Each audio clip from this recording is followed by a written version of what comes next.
जय श्री राम, जय बजरंगबली। प्रभु, जय हनुमान श्रृंखला के छठे भाग में आप लोगों ने श्रवण किया कि देवताओं के अनुरोध पर जब वीर बजरंगी हनुमान समुद्र लंघन कर रहे थे, उनके बल बुद्धि की परीक्षा लेने के लिए नागों की माता सुरसा को भेज दिया और उसमें वीर बजरंगी सफल हुए। तब माता सुरसा ने उन्हें अनेक प्रकार के आशीर्वाद दिए और बजरंगबली जो है आगे की ओर प्रस्थान कर गए। अब लंका पार करने के बाद जय हनुमान की श्रृंखला के 7वें भाग में आप श्रवण करेंगे लंका में प्रवेश और लंकनी पर प्रहार। तो बंधुओं, प्रसंग प्रारंभ हो उसके पहले आप लोगों से विनम्र निवेदन है, यदि आपने वीडियो को सब्सक्राइब नहीं किया है तो अवश्य ही कर देंगे। अगर वीडियो सब्सक्राइब करने में कोई परेशानी आता हो तो मेरा YouTube channel Sanatan Darshan with Dinesh को यूट्यूब पर सर्च कर सब्सक्राइब कर सकते हैं। बेल आइकन को दबाना ना भूलेंगे, कमेंट करेंगे, लाइक करेंगे, शेयर करेंगे। जय बजरंगबली, जय श्री राम। तो अब प्रारंभ होता है प्रसंग वीर बजरंगी का लंका में प्रवेश और लंकनी पर प्रहार। 100 योजन चौड़े विशाल समुद्र को पार कर हनुमान जी आकाश में उड़ते हुए शीघ्र ही लंका नगरी के पास जा पहुँचे। वहाँ का दृश्य बड़ा ही सुहावना था।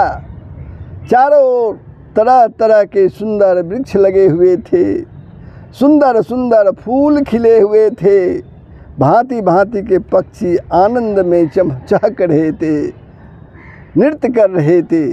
शीतल मंद सुगंधित बयार बह रही थी, वायु बह रही थी। बड़ा ही मनमोहक दृश्य था वहाँ का।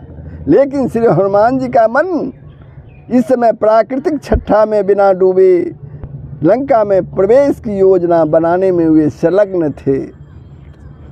महावीर हनुमान जी ने सोचा कि माता सीता जी को रावण ने जिस स्थान में छुपा कर रखा है उसका पता तो मुझे लगाना ही पड़ेगा, लगाना ही है।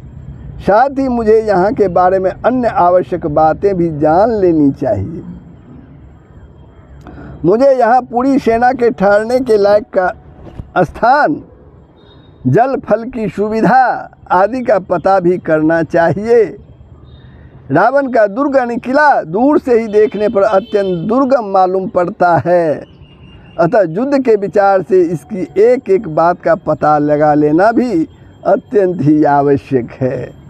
किंतु अपने असली रूप में और वह भी दिन के उजाले में इस नगरी में प्रवेश करना तो बहुत ही बड़ी भूल होगी। अतएव रात्रि में सबके सो जाने पर सूक्ष्म वेश धारण करके ही मेरा इस नगरी में प्रवेश करना उचित होगा, हनुमान जी मन ही मन सोचते हैं। रात हो जाने पर मच्छर के समान अत्यंत छोटा रूप बनाकर तथा मन ही मन प्रभु श्री रामचंद्र जी का स्मरण करते हुए हनुमान जी ने लंका में प्रवेश किया।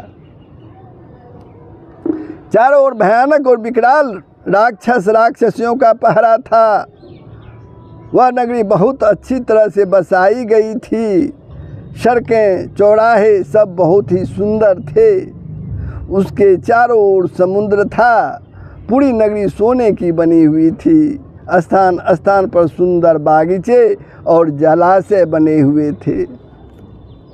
हनुमान जी अत्यंत सावधानी के साथ आगे बढ़ ही रहे थे कि लंका की रक्षा करने वाली लंकनी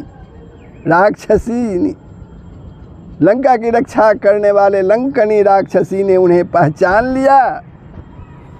उसने आगे बढ़कर हनुमान जी को डराते हुए कहा, अरे तुम कौन है? लंकनी ने हनुमान जी को, अरे तुम कौन है जो चोर की तरह छिपकर लंका में प्रवेश कर रहा है? क्या तुझे यह पता नहीं है कि लंका में घुसने वाले चोर ही मेरे आहार हैं, भोजन हैं? इससे पहले कि मैं तुम्हें खा जाऊं, तू अपना सारा रहस्य बता दे कि यहाँ क्यों आया है। हनुमान जी ने सोचा, यदि मैं इससे किसी प्रकार का विवाद करता हूँ तो शोर सुनकर बहुत से राक्षस यहाँ इकट्ठा हो जाएंगे, अतः मुझे इसे बेहोश करके आगे बढ़ जाना चाहिए। यह सोचकर उन्होंने बाएं हाथ की मुट्ठी से उस पर प्रहार किया। इस प्रकार से मुंह से खून फेंकती हुई वह बेहोश होकर पृथ्वी पर गिर पड़ी, किंतु शीघ्र ही वह पुनः उठकर खड़ी हो गई।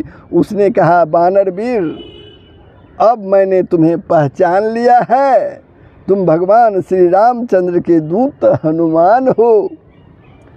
मुझसे बहुत पहले ब्रह्मा जी ने कहा था, त्रेता युग में हनुमान नामक एक बानर लंका में सीता जी की खोज करता हुआ आएगा, तो उसकी मार से बेहोश हो जाएगी। जब ऐसा हो तब समझना कि शीघ्र ही सारे राक्षसों के साथ रावण का संहार होने वाला है। हे वीर रामदूत हनुमान, अब तुम निर्भय होकर लंका में प्रवेश करो। मेरा परम सौभाग्य है कि ब्रह्मा जी की कृपा से मुझे परम पवित्र श्री रामदूत के दर्शन हुए। इसके बाद हनुमान जी सीता जी की खोज करते हुए आगे की ओर बढ़ चले। तो ये प्रसंग लंका में प्रवेश और लंकनी पर प्रहार कैसा लगा कमेंट के माध्यम से बताएंगे। आगे जो प्रसंग है वह है अशोक वाटिका में हनुमान जी सीता जी की खोज करते हुए अशोक वाटिका में पहुंच जाते हैं। वो प्रसंग है, उसका श्रवण करेंगे।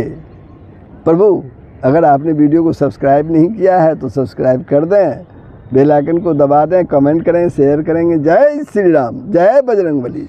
सबका कल्याण होगा, पूरे विश्व का कल्याण होगा। यही सनातन धर्म का मूल तत्व है। जय श्री राम।